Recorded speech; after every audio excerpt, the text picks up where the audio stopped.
नमस्कार, मैं निशु प्रियांक शर्मा। पर्यावरण के साथ की गई छेड़छाड़ का खामियाजा आज पूरी दुनिया भुगत रही है। यह एक ऐसा चिंता का विषय बन चुका है कि हमारी आने वाली पीढ़ियां आगे चलकर खुलकर सांस भी ले पाएंगी या नहीं। पर्यावरण के साथ की गई छेड़छाड़ की चिंता को गंभीरता से लेते हुए हमने अपनी सीरीज के जरिए आवाज बुलंद की है। इसी विषय को लेकर आज फिर हम बात करते हैं उत्तरी भारत की धार्मिक संस्था श्री दुर्गाना कमेटी के महासचिव अरुण खन्ना से। आज आप पर्यावरण को लेकर क्या कहना चाहेंगे सर? जो आपने पर्यावरण की बात कही है, पर्यावरण का हमारे यहाँ अनादि काल से सनातन धर्म के ग्रंथों में इसका प्रचार प्रसार विवेचना सब बताई गई है। जैसे पीपल की पूजा, बरगद की पूजा, किसी भी पेड़ के पत्ते को रात को तोड़ना नहीं, ऐसे कितने हमारे वट सावित्री त्यौहार आते हैं, उसकी परिक्रमा लेनी है। यानी हर जो हमारी वनस्पति है उसको उपजाने का, उसको काटने का विधान कहीं नहीं,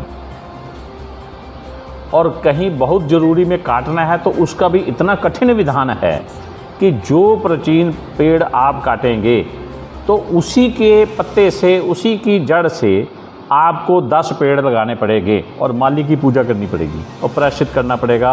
1.25 लाख गायत्री का जाप भी करना पड़ता है। Okay sir. ये जहाँ पर आप खड़े हैं, यहाँ पर 5 पेड़ थे।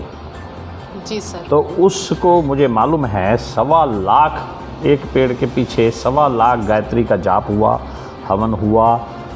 हर पेड़ के वो माली की पूजा करने के बाद, माली की पूजा, और हर एक के जो वहाँ रहते हैं, यक्ष है, जो भी योनियाँ रहती हैं, उनको करके तो उसके उतने पेड़ लगाए थे दुर्गाना कमेटी ने। दूसरा जो है पर्यावरण, अभी आपने देखा पीछे कि ऑक्सीजन के लिए लोग तरस गए। जी सर।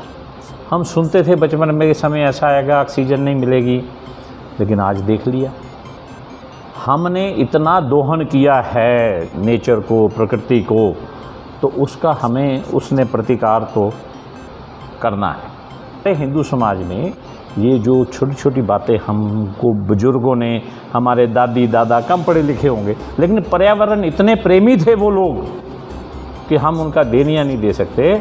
और मैं आपके माध्यम से जो नई पीढ़ी है उनके लिए भी, उनको भी ये संदेश देना चाहता हूँ कि जितना नुकसान हो गया अब बस, पेड़ लगाइए। आपके शादी है, आपके घर में जन्मदिन है, आपके घर में अगर शोक भी है, आप देखिए शोक में सनातन पद्धति में क्या है, 100 लोटा पानी चढ़ाते हैं पीपल को। आपके माध्यम से ये संदेश देना चाहता हूँ नई पीढ़ी को कि जितना नुकसान हो गया हो गया। जी सर। अब इसको बस करिए, नहीं तो आने वाली पीढ़ी बचेगी नहीं। ऑक्सीजन के बिना तो जिंदा ही नहीं रहना। तो क्या करना कि भाई आपके घर में जन्मदिन है, आपकी एनिवर्सरी है, आपके यहाँ बेटा हुआ है, आपकी शादी हुई है, तो आप उसके, यहाँ तक कि अगर गमी भी हुई है तो उस जाने वाले जीव की याद में भी एक पेड़ लगाइए, ताकि वो पेड़ जो है हरियाली बढ़ेगी, ऑक्सीजन अपने आप आए। सर, आपकी बात से हम बिल्कुल सहमत है, पर सर अमृतसर का जो अब हम माहौल देख रहे हैं ना, कि कहीं ना कहीं विकास के नाम पर पेड़ पौधे काट के सड़कें बनाई जा रही हैं, टाइलें लगाई जा रही हैं, तो उस बारे में आप क्या कहेंगे सर? देखिए कहते हैं ना कि किसी को बात करने से पहले अपना उदाहरण देना चाहिए। ज्ञान का जो डंडा है ना, दूसरे के बदन पे बाद में मारो, पहले अपने बदन पे मारो। जी सर।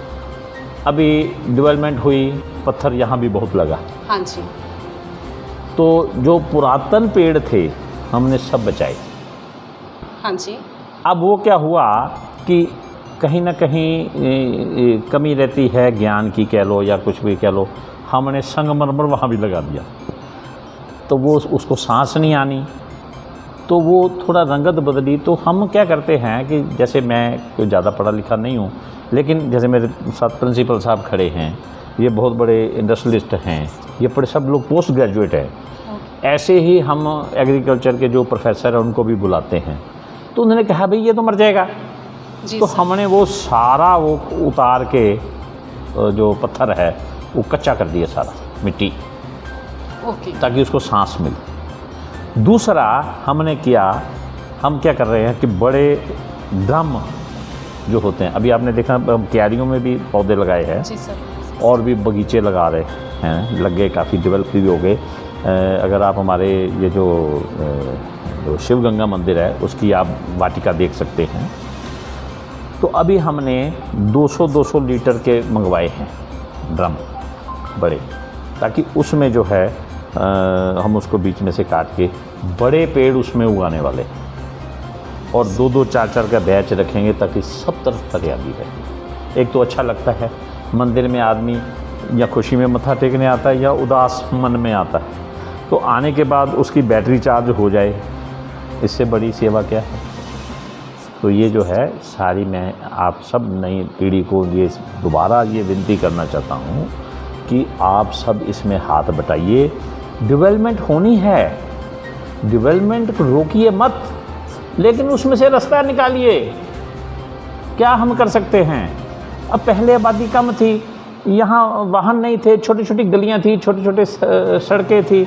अभी हाईवे बनने नहीं, क्या बनने नहीं चाहिए, बनने चाहिए, लेकिन उसको बनाने के लिए जहाँ मास्टर प्लान है तो वो वहाँ पौधे भी तो लगाओ भाई। जी सर। अगर आपने 100 पेड़ काटा है तो कम से कम 1000 पेड़ तो लगाओ। तो ये जो है आजकल हम देखते हैं पर्यावरण को लेके ना, आज की युवा पीढ़ी हो, कोई भी हो, कोई गंभीर नजर नहीं आ रहा। नहीं, ऐसा है, देखिए अब हो जाएगी जी सर। क्योंकि ऑक्सीजन ने ना वो कोरोना काल में शीशा दिखा दिया है, तो शीशा दिखा दिया है। तो यानी भगवान ने आपको सबको एक अपना बताया है, तो उसके रूप को समझें और अपनी जो है जिम्मेदारी से पीछे ना हटे। अभी ये देखिए ना, गुरु नानक साहब ने पवन गुरु पानी पिता, जी सर, पवन गुरु पानी पिता, माता तरत महत, यानी पवन गुरु है और माता तरता है। पवन गुरु पानी पिता है। उन्होंने कैसे जोड़ा? तो ये जो है हमारे सब ऋषि मुनियों ने, संतों ने, गुरुओं ने, देवताओं ने, हमारे धार्मिक ग्रंथों में ये सब जो पौधों की पूजा, ये सब जो विधान है, ये पर्यावरण के लिए ही है। तो इसलिए धर्म को समझेंगे, पर्यावरण अपने आप आ जाएगा।